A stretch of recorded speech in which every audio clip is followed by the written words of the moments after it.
Good blessing, good blessing, good blessing. Profeta y maestro Héctor Aldoy, estamos en la República Dominicana. Bienvenido a una profecía, una palabra profética para tu vida. Yo quiero que compartan este video así como usted lo ha venido compartiendo. Compártalo en su grupo de Facebook, en su grupo de WhatsApp, en su grupo de Instagram. Envíeselo a un amigo, un familiar por Messenger, porque Dios realmente está haciendo cosas muy maravillosas a través del precioso Espíritu Santo. Así que comparte esta palabra con alguien, porque sé que será de bendición. Suscríbete a este canal de YouTube, dale me gusta. Gracias a los que han estado enviando sus ofrendas a nuestro ministerio.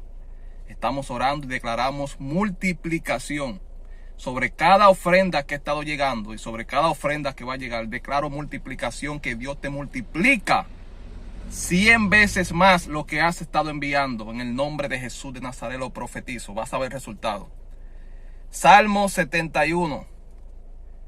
El libro de Salmo, capítulo 71, el verso 1 dice: En ti, oh Jehová, me he refugiado, no sea yo avergonzado jamás. Oye, qué poderosa palabra, qué precioso verso que Dios tiene para los que confían en Él. Esto es para los que confían. Por eso he hablado mucho últimamente de la fe, de la confianza. Porque la confianza en Dios hace que Dios no te deje en vergüenza. Refugiarte en Dios hace que Dios ponga la mirada en ti. Acuérdese que hablamos en unos videos anteriores la importancia de la fe. Porque la Biblia dice que sin fe es imposible agradar a Dios. Y acuérdese que hablamos también de las consecuencias de no tener fe, de no confiar en Dios. Porque cuando no confías en Dios, cuando no tienes fe, ¿qué es lo que sucede? Que tú dejas de agradar a Dios. Y hermano, yo no me gustaría estar en los zapatos de una persona que no agrade a Dios. Porque todo el que no agrada a Dios, todo el que Dios lo ve como una persona desagradable ante Él, realmente va a pasar situaciones muy difíciles. Realmente la gracia de Dios no estará contigo. Tus oraciones no serán escuchadas. Tus ayunos no serán recibidos. Dios te va a tener básicamente como un impío o como una impía. Esas son las consecuencias de no confiar en Dios cuando estamos orando por un milagro, cuando estamos pasando por un proceso, cuando estamos pasando por una prueba. Esas son las consecuencias. No agradar a Dios, eso es algo caótico. Es algo muy fuerte. Entonces dice: en ti, oh Jehová. David está diciendo: en ti, oh Jehová, me he refugiado, no sea yo avergonzado jamás. Entonces David está diciendo: en ti, oh Jehová, me he refugiado, no sea yo avergonzado jamás, dando a entender que el que se refugia en Dios, el que confía en Dios, no pasará vergüenza ante la situación que está viviendo. Por eso la Biblia dice: no hay vergüenza para sus hijos. ¿Por qué? Porque un hijo siempre confía en su padre. Y si tú eres padre o eres madre, me vas a entender. Yo sé que mi hija confía en mí. Yo sé que mi hija, aunque no haya dinero para comprar leche o pamper, aunque no haya dinero para esto, para lo otro, ella confía en mí de que yo le voy a resolver el problema, de que yo voy a buscar, sea como sea, ese dinero para su comida o para su pamper. ¿Por qué? Porque ella confía en su padre. Alguien tiene que agarrar esta palabra. Entonces, cuando un hijo no confía en su padre, hay problema. Hay problema. Entonces, en ti, oh Jehová, me he refugiado, no sea yo avergonzado jamás. Está diciendo, si realmente te encuentras en los brazos de tu Padre Dios, si realmente estás confiando en Él, si realmente estás esperando en Él, si realmente estás refugiado en Él, no tienes por qué preocuparte, porque Dios no te va a dejar en vergüenza. Yo no sé si alguien está agarrando esta palabra. Yo no sé si alguien va a entender lo que estoy hablando. Dios no te dejará en vergüenza.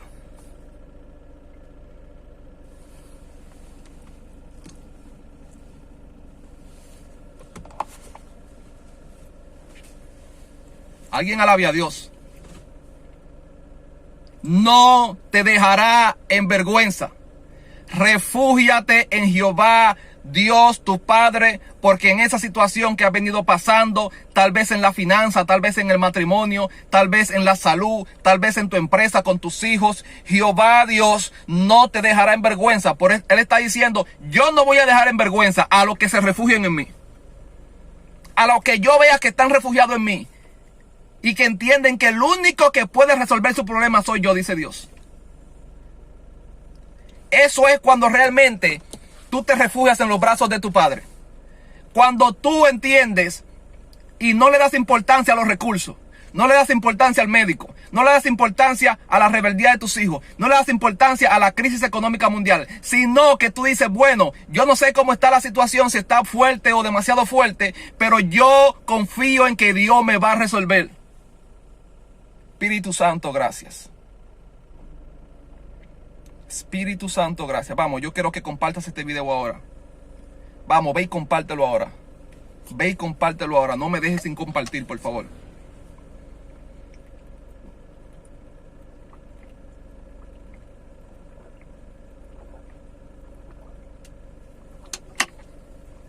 Gracias, Padre. Ve y compártelo ahora. Porque Dios tiene un milagro para aquellos que se han refugiado en Él y para aquellos que han confiado en Él y para aquellos que han esperado en Él. Alguien tiene que adorar a Dios aquí. Bendito sea el nombre del Dios Todopoderoso. Es tremendo, dice, en ti, oh Jehová, me he refugiado. No sea yo avergonzado jamás. Ahora el verso 3, oye que dice el verso 3. Sé para mí una roca de refugio, a donde recurra yo continuamente. Oye lo que dice el verso 3. Sin quitarle importancia al verso 2, pero quiero saltar al verso 3 del Salmo 71. El verso 3 dice, sea para mí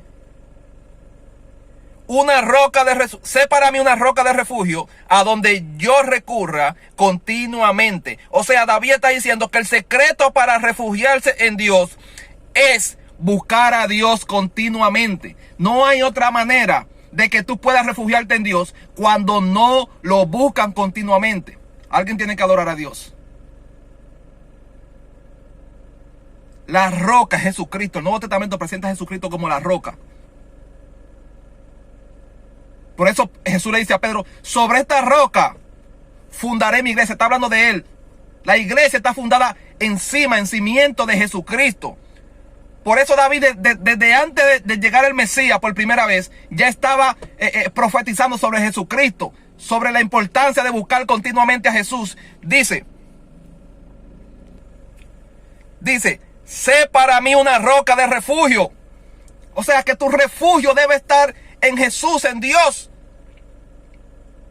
Padre, Hijo, Espíritu Santo, tu refugio debe estar en Dios. Pero para que Dios se convierta en tu refugio, debes buscarlo continuamente. Excuse me.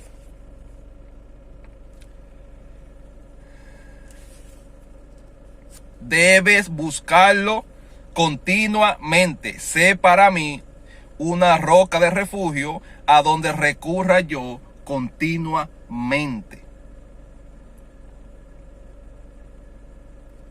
Sé para mí una roca de refugio a donde recurra yo continuamente. ¿Qué tanto recurres a Dios en medio de la situación que estás viviendo?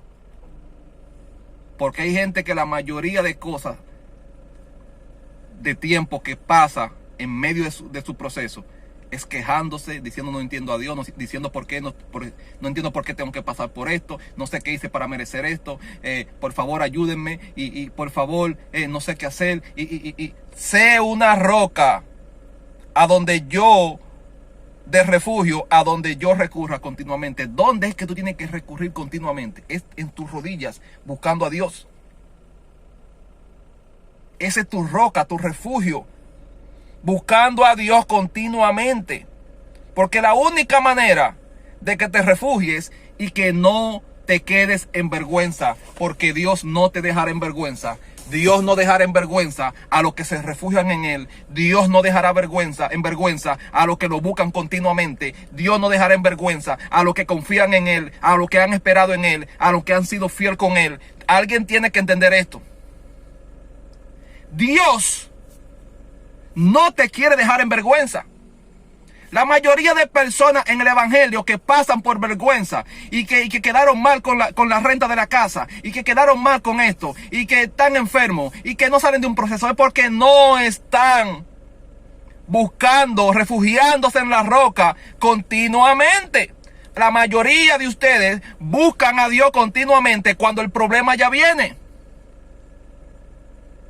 Y dijo un sabio, muy sabio, dijo un refrán muy importante, dijo: el inteligente resuelve el problema, mas el sabio evita el problema. Entonces seamos sabios y no inteligentes. La sabiduría es que tú tienes que buscar a Dios continuamente para que el Dios te libre del mal. Por eso una de las estrofas dentro de la oración que Jesús le dejó a su discípulo, el Padre nuestro que estás en el cielo, santificado sea tu nombre, venga a nosotros tu reino, haga su voluntad en la tierra como en el cielo, danos hoy nuestro pan de cada día, no nos dejes caer en tentación y líbranos ¿de qué? Del mal. Al final dice: líbranos del mal. No es que tú repitas mucho el Padre Nuestro como los católicos, otras religiones. No. Eso no es oración, eso es una repetición. Pero dentro de todas estas cosas, dentro de ese Padre Nuestro, esa oración que los católicos repiten, hay revelaciones por el Espíritu Santo que nos enseña a orar y a coger pedacitos de esa oración para implementarlo dentro de una revelación espiritual cuando tú estás de rodillas. Y dentro de eso es que tú tienes que orar siempre, continuamente. Dentro de tus oraciones tú tienes que estar todo el tiempo declarando: Señor, líbrame del mal. ¿Por qué? Porque hay mal que están planeando contra ti los demonios, y cuando tú no intercedes para que ese mal en un futuro no llegue al presente, el mal va a llegar. Entonces por eso Jesús metió en esa oración el pedazo que dice: líbranos del mal. ¿Por qué Jesús al final dice: líbranos del mal? Amén. Haga su voluntad en el cielo, danos hoy nuestro pan de cada día, perdona nuestras ofensas, como también nosotros perdonamos a los que nos ofenden. No nos deje caer en la tentación. Y luego dice: y líbranos. Líbranos del mal. ¿Por qué el mismo Jesús tuvo que orar diciendo: líbranos del mal? ¿Y por qué le enseñó a sus discípulos que hay que orar diciendo: líbranos del mal?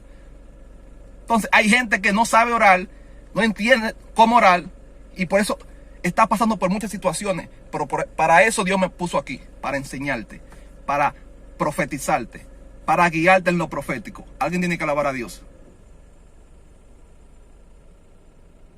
Estoy aquí para que aprendas de lo profético. Hay oraciones que te libran del mal. Hay oraciones que si tú lo hubieras hecho y te hubieras refugiado en la roca continuamente y hubieras orado y declarado muchas cosas, lo que estás viviendo, el golpe que te dio la tiniebla, el golpe que te dio la tiniebla en el matrimonio, en el hogar, en la finanza, no estuviera pasando. Porque no supiste detener el ataque que se estaba planeando contra ti. Y el ataque llegó. El mal llegó. ¿Por qué? Porque no supiste detenerlo en el mundo espiritual. Son muchas cosas que el pueblo cristiano está pasando que desconoce por qué le está pasando. Y piensan que es propósito de Dios, piensan que fue por una consecuencia, piensan que fue por un pecado. Y hay misterios en la oración. La oración detiene el mal antes que llegue a ti. La oración detiene el mal antes que llegue a ti. Hay oraciones que cuando tú la aplicas fervientemente, continuamente, como dijo David, hay destrucción de finanzas que está pasando que no debieron llegar a ti, pero no supiste detenerlo en el mundo espiritual. Es como que alguien te ande buscando para matarte en el mundo físico, Dios te libre, o para hacerte un mal. Hay como que alguien te ande buscando para robarte el carro. Si tú no sabes cómo manejarte en ese momento, el mal te va a llegar, porque no supiste neutralizar el ataque, el plan de las tinieblas, no supiste neutralizarlo. Alguien tiene que adorar a Dios. Y estoy aquí para enseñarte cómo neutralizar los ataques de la tiniebla, cómo vivir en bendición, cómo vivir en paz continuamente, porque todo lo que se requiere manifestación continuamente lleva una disciplina continuamente. Si quieres ganar dinero continuamente, tienes que hacer algo continuamente para que el dinero llegue continuamente. Si quieres paz en tu casa continuamente, hay que hacer algo detrás de eso continuamente para que la paz esté continuamente. Todo lo que dejas de hacer continuamente también dejará de pasar en tu vida continuamente. Yo no sé si alguien está adorando a Dios. Si dejas de orar continuamente, los demonios te van a atacar también continuamente. Si dejas de buscar a Dios continuamente, las tinieblas van a hacer lo que quieran contigo continuamente. Pero si oras continuamente, los demonios no te van a atacar continuamente. Si oras continuamente, las finanzas no estarán en el piso continuamente. Yo no sé si alguien está entendiendo esta palabra. Esto es un evangelio de disciplina, de reglas, de leyes del mundo espiritual. Que si no tienes el conocimiento espiritual para caminar en estos caminos tan peligrosos, vas a vivir una vida de fracaso en fracaso. La Biblia dice que hubo un pueblo que pereció por falta de conocimiento. Y eso es lo que le falta al pueblo hoy en día, falta de conocimiento espiritual. Tiene mucho conocimiento físico, mucho conocimiento de redes, muchas teorías de pastores, muchas teorías de esto, pero no hay un conocimiento de revelación espiritual, que es lo que te lleva al poder en todas las áreas continuamente. Así que yo quiero bendecir tu vida en el nombre de Jesús. Estaremos orando por ti. Comparte este video con alguien. Shalom, shalom.